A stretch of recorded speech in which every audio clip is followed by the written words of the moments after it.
come on, get your asses up, folks, because I mean, honestly, you're fighting our war and people don't want to see this. This is what I would be telling them. And people want to see, they look away. I mean, if the Russian army progresses, they will be on our doorstep. And history teaches us, if you arm yourself, as the Russians currently do, then you're going to war. And if we don't respond, it will be going slice by slice. Welcome to Storytelling Ukraine.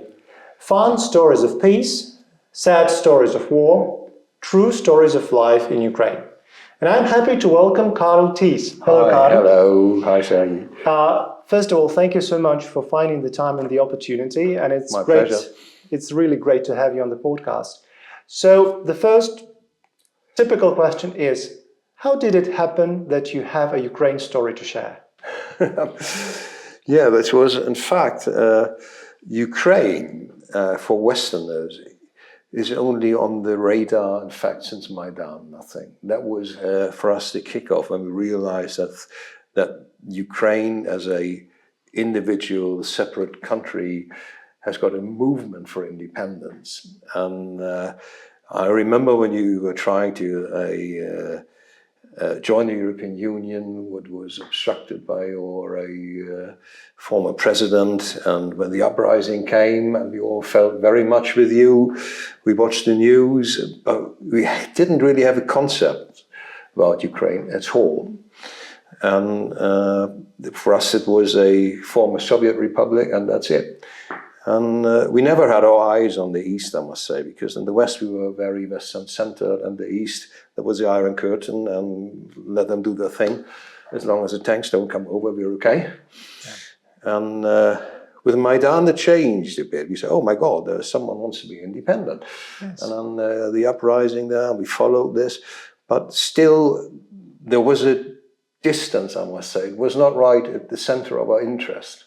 So life went on, and obviously we didn't realize what was going on in Ukraine. We couldn't understand the ongoing fightings in the East because of contracts or peace negotiations, and we didn't really understand whose fault is it. And as Germans, I must say, we had a wrong concept of the Russian Federation. There was a totally wrong concept, and we thought that Putin was a serious politician that was seeking development for his country and peaceful solutions, and so we couldn't understand what is going on there, but it still wasn't in our focus. Yeah. And you came into our focus when the invasion kicked off, and then all of a sudden we said, oh my God, we could never imagine that a war like this would ever happen in Europe again. Yeah. And we were a bit in this Angela Merkel feeling, so that, we need to have good relationships with Putin. And then we realized that we needed to turn around. But Germany has got a big burden, a big socialistic burden, I must say, is East Germany. And the majority of the people still haven't adapted to modern Western life. They still live in the past, have passed their old socialistic ideas on to their kids, and they live their own life. In fact, it's a separate world, East Germany. And that makes Germany so how can I say this, so ambiguous in their political actions, because we always have got this heavy weight of the former East. Yeah. And in opposite to Ukraine, very much in opposite to Ukraine, East Germany lost 1/3 of its population when the wall came down. And guess who that was? Those were the dynamic people, the people that didn't get on in the German Democratic Republic. So they packed their bags when the war came down and said, I don't know how long this war is, oh, I go now. And the rest, the majority that had arranged themselves with the East, that were settled, they were in their hearts socialist, everything was provided. We didn't have to worry. As long as they don't say anything, as long as they shut up, everything is fine. They stayed. Yeah. And they still look back to the times where everything was provided. They haven't understood that you want to lead your life independently. You've got to roll up your sleeves and get going. Yeah. And they still determine the political majority in the East, which is a true burden for Germany. So Angela Merkel comes out this. She's from East Germany, and she's grown up in this, and as the Soviet Union as a big brother, and she never realized really what was going on. And for us, the invasion was the eye opener, in fact. And then we started trying to understand Ukraine. What is that? What is Ukraine? Yeah. And that Ukraine was a nation that took a bit to understand this, in fact. Yeah. And we didn't know much about the history. I started learning about Ukrainian history after the invasion. What country is it? What is the history? And I didn't really know how borders were moved in the last century, that it was occupied during. I didn't know that Germans have occupied Ukraine in World War I, and they come back in World War II, and they were overrun by the Soviet Union in between, and this amazing suffering this people has gone through, always striving for independence. I only learned this about a year ago, I must say. Right. Well, Germany had and still has too many Russlandversteher, but not enough Ukraineversteher. Yes, not enough people who really know anything or can tell them anything about Ukraine, for that matter. But this is what was how Ukraine came on my radar, and I met as well through the European Society of Anaesthesiology, which I'm a member of. I met Maxim Pilupenko. He is head of one of the big neuro centers of the anesthetic department of a big neuro center in Kiev, and we always had a scientific, friendly exchange. And when the war kicked off, I need to ring Maxim, I thought, and I rang him up, and that was in the days where Kiev was at risk, so the Russian troops were very close, but he didn't take it all seriously. It was so he himself not even, and I think, well, it's going to be over, and all will be fine, and then it was not, in fact, and then we understood the dimension, and then we had the idea of taking this European trauma course program to Ukraine when they saw how big the scale of injuries were and that they were suffering there. That was the basic, and we had just Maxime pulled the strings behind the screens here, the political strings, and I was working on my side against amazing resistances to come to Ukraine. Everybody said, you can't do this, it's too dangerous, you put our organization at risk. And at the end of the day, we managed them to involve the WHO, who took us under their umbrella to meet the formal safety requirements. Right. And this is how we came. Yeah. So now the course is over, basically, and everybody's safe and sound. Yeah. So how has it been? How has it been for you and for the group? It was 5 weeks. It was an amazing experience, and really in all aspects. So we didn't really have a concept of who are Ukrainians. Who are they? Are they like Poles, or are they like Czech or other Eastern European? And I must say, you're a special breed in terms of outstanding hospitality, in terms of communication. I've hardly ever seen people talking so much as Ukrainian, almost Italian, I must say, and I enjoy it very much, I must say. So they're very open, very communicative, friendly, hospitable, and I felt I'm now feeling a bit at home here, despite not hardly ever understanding anything. I'm trying to learn Ukrainian, and I'm sure I will be, when I come back, I won't be fluent, but I will be able to have a conversation in Ukrainian. Excellent. So during these 5 weeks, has there been anything that was particularly difficult for you to get used to? Something that you just couldn't put up with? I mean... No, funny enough, not at all. But this is probably, in terms of background, I used to live in Belgium, in the Netherlands, in Germany, in the United Kingdom. So I'm culturally very open and I'm very adaptable to things. Maybe this is the reason, I don't know. But the openness of the people made it very easy I can't say integrate because I don't speak the language, but to get along with people. Excellent, excellent.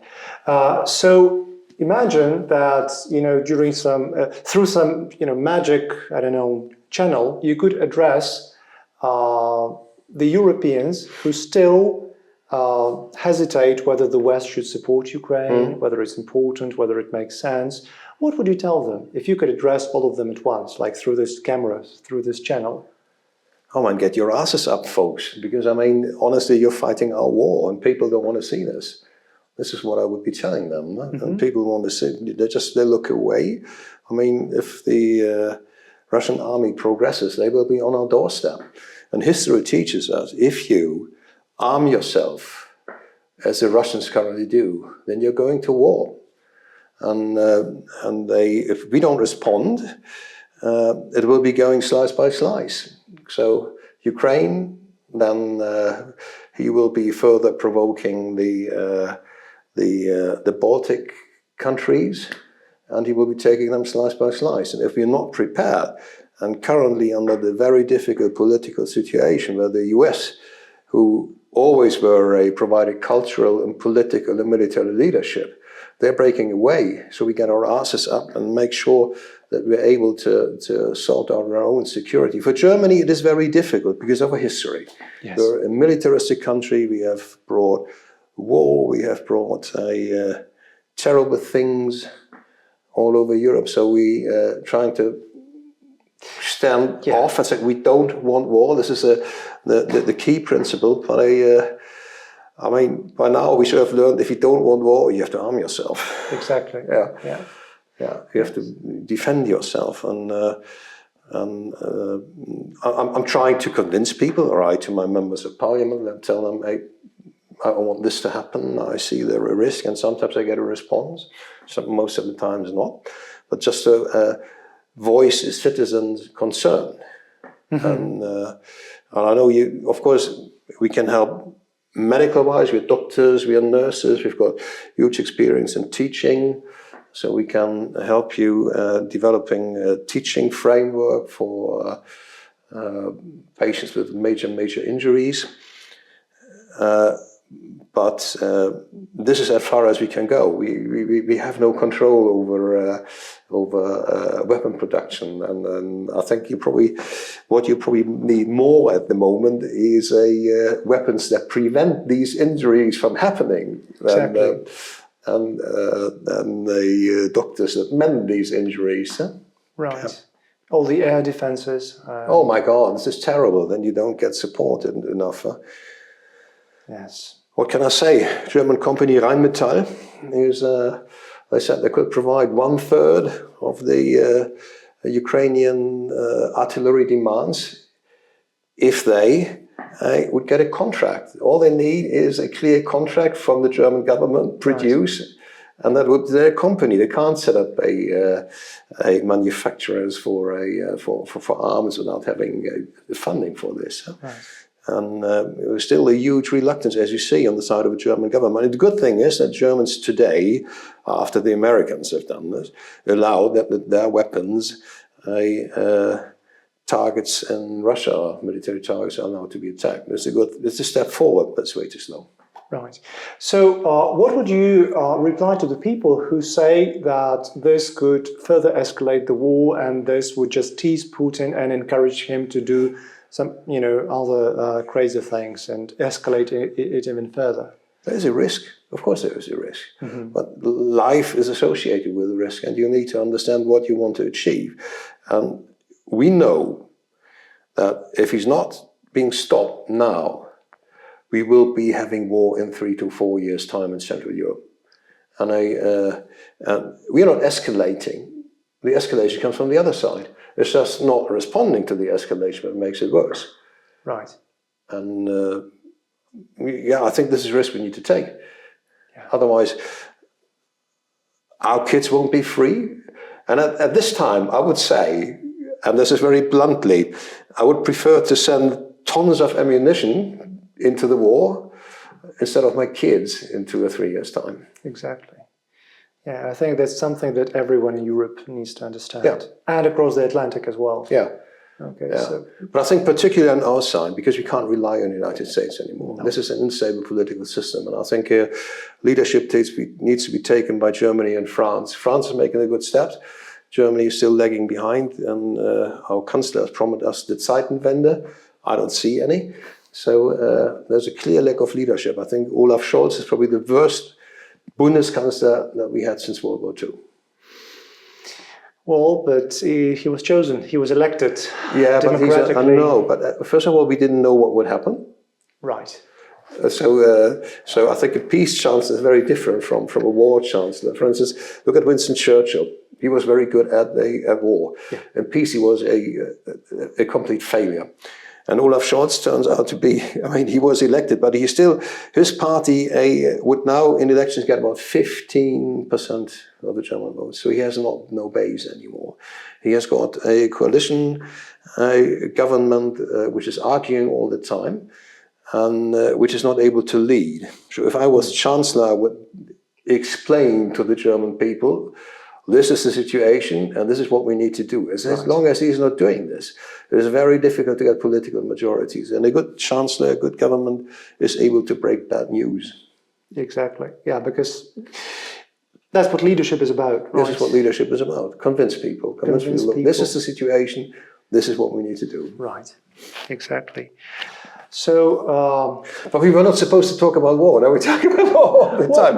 We were supposed to talk. Yeah. Okay. Good. We were supposed to talk, and talking, and just anywhere the conversation goes, this is where it's supposed to go. And it's great that you're bringing up all these issues, because I personally find it very difficult to persuade the people I know in the West how important Ukraine is and how. Really, this is the turning point for the whole world order. The rules-based order, I mean. Exactly. Right? Because if you're talking about the autocracies and everything, they're doing just fine. Yes? But stay where you are. Don't be invasive. Look at Africa, what is happening there. So they're invasive, they grow like cancer. Yeah. And they need a military response. You can't convince them. And the thing is, a autocracy always need to justify themselves. First of all, they need corruption, because without corruption, autocracy can't exist, because they need to support their supporters. And how do you do this? You give them contracts to build roads and whatever. And the other ones that open up their mouths, they don't get contracts. This is how it goes. And so you foster a system of corruption to stay in power. And you need an external enemy always. Always. Yeah, you can't exist. No, you can't have autocracy without an external enemy. And this is basically will lead to war with the West. There's no way around it. No way. No way. I mean, and it's, going in that direction, like at full speed. Yes, it's going at full speed. And particularly due to our undecisiveness in the West. And this is very painful to see.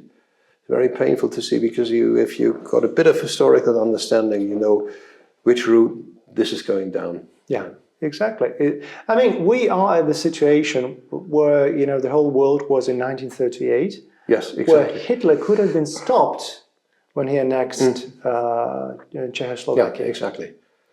So that works. Yeah. Next step, yeah. Yeah. But unfortunately, there is no Winston Churchill in Germany. Well, I don't see any Churchill-like figure anywhere in the world. No. So I guess, that's what you get after so many years of peace. Helmut Schmidt would do, I think. Well, probably. Yeah, probably, you're right. But at the same time,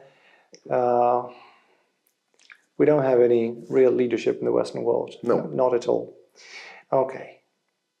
But let's come back to Ukraine. Let's come back to Ukraine, Let's come back to Ukraine, because we're getting into politics and that's getting us nowhere. You spent 5 weeks here. Yes. What are the brightest memories that you are taking home? each course leaves a massive impression on me. There are great days in between, when we went to Lviv, when we had our security training with the WHO, and Maidan with lovely people as well. But the courses are just amazing, because the feedback that you get is very inspiring for us as well. And one of our candidates, who is now an instructor, said, so especially the older doctors in their 50s, 60s, they come on often coming from an almost Stalinistic educational system, and they come the first day on the course and like this, sitting there and grumpy, Right. And then and they start open up. It's just amazing. One of the doctors came to me after the course and said, "You're doing a great job. You're switching education-wise the light on in Ukraine." This is what he said. If you get this from a very senior clinician who is almost 60 years old, leading a big department, then you know you're doing something right. Right. And this, for me, the payoff of many, many years of work when you get that feedback. And similar feedback I had more than once, so from other courses as well.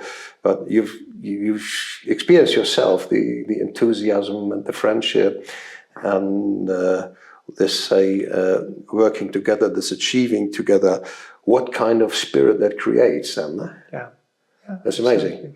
And what I find great is that we have succeeded in building international teams where you come from is not important anymore, not at all. Not at all. Not anymore. Yeah. Exactly. Language is not important. We all are needing sometimes translators, and sometimes we converse in broken English with a few Ukrainian words in between. But it doesn't matter. It's just it's just good fun. Yeah, absolutely. Are you coming back? Yes. Good. That's good to know. Yeah. What is one thing that you think the whole world gets wrong about Ukraine? Now that you've come to know Ukraine so well, you know, 5 weeks is not such a short time. No. I think that the key thing is not having a concept about Ukraine. Okay. I think this is the key thing, that people don't understand what is it, and as I said. Before Maidan, it was for us another Soviet republic and nothing else, in fact. I didn't even know the geography. And I think very many people that don't really engage with the topic still are at this level. Sorry. And of course, this has changed entirely now for me and for many others as well. So what we think when we now think of Ukraine, we think of wheat, of blue skies and Black Sea. So those are the few things. Odessa are the things we have on mind when we think about Ukraine. We don't normally think so much about the people, and I didn't have a really concept of Ukrainians, of the Ukrainian, before I came to this country, and it was the first time for me that I'm here. Yeah. And now you have some impression about Ukrainians. Oh, absolutely. Yeah. Okay, so what do we get wrong about ourselves as Ukrainians? What is something that we basically don't see in the mirror? Very difficult to say. I think you're very open people. What do we get wrong? I think I honestly, what do we get wrong about self-concept? You have a humble self-concept. So you're not you're very humble people.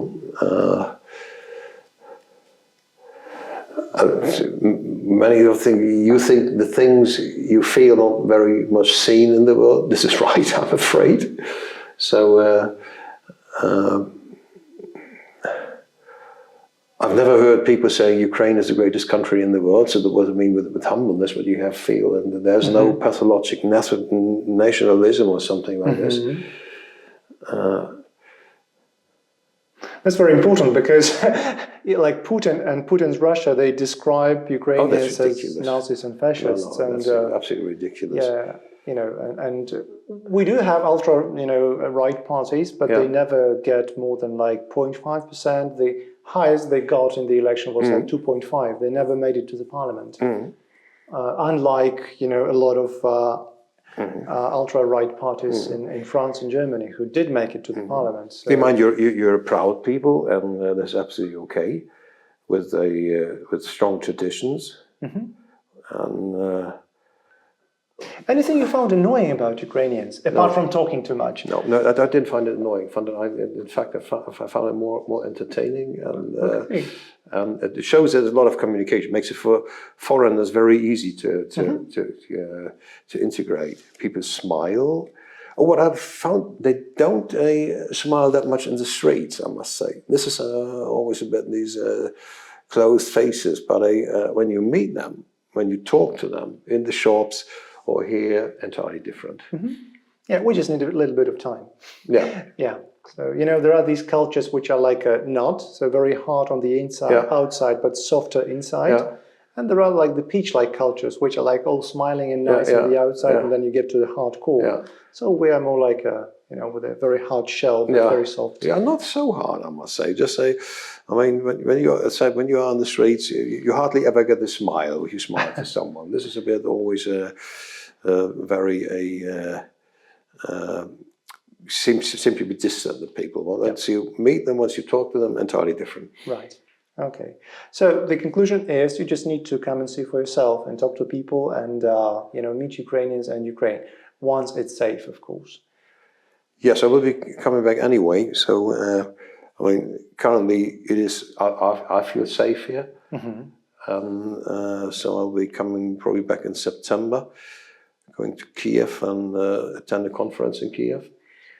And I will be coming back in November, where we will probably be running the next set of courses in Kiev as well. Yeah, another 4 courses, meeting new people, and making new friends. Looking very much forward to that. Well, we are looking very much forward to welcoming you back to Ukraine. And thank you. Thank you for everything you do for Ukraine and for everything you will do for Ukraine. And maybe one day you will write a book about your experience. So if you do, what would be the title? I'll give you the time to think about it. I've got something for you. Okay. Something prepared, and you think about the title. I'll give it to you if you think of a title. Okay. A little present. Yeah. Okay. Good. Let me think. A book about Ukraine. I mean, I'm currently here very much on professional terms, so this would be. But I don't want to make this some medical book. I probably would write about the lack of concept that we as Westerners have got about Ukraine. Like maybe Ukraine like unknown country or something. Yeah, something like this, I think. Okay, yeah, so something about Ukraine not being known to the rest of the world. Yes, yeah, it would contain a lot of Ukrainian history. Yeah. Probably it wouldn't be a happy book because it would describe the suffering your country has gone through. And I mean, I've just been to this little museum here, which is in the I think in the old was it KGB prison. There was an old gentleman in the basement, and he was leading us around, and it was most impressive. So we were not aware of the torture chambers, executions, and this brutal suppression was so strong in the Soviet Union. Yeah. But it entirely explains that you don't want to be occupied by them. Well, that's one of the first things they did when they occupied Kherson and when they came to Bucha. They torture chambers and they kidnap people and children and Oh, you are not aware of that, and this obviously seems to be a Russian tradition. They've been doing this for hundreds of years, I think. Yes, yes, exactly. Yeah, I mean we have been at war with Russia for the past 350 years, and now is the time to win. Now is the time to win. I absolutely agree. And I do whatever I can to support, to contribute to your victory. Thank you. Thank you so much, Karl. Cheers. Thank you. And now you are officially Ukraine storyteller.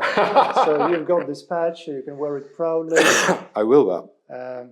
Thank you for sharing your stories and your insights. Thank you, Sergey. Yeah. And and we will be looking forward to welcoming you to Ukraine. Thank you. I'll be coming back in September, and hopefully we'll be meeting up again. Yeah, I hope Maybe so too. with more stories to tell, we'll see. More stories to tell, exactly. Okay, so thank you very much for staying with us till the end. And make sure to listen to other episodes on the Storytelling Ukraine podcast. I'm sure there is so much to discover about Ukraine that you haven't heard about. Thank you and see you soon. Bye.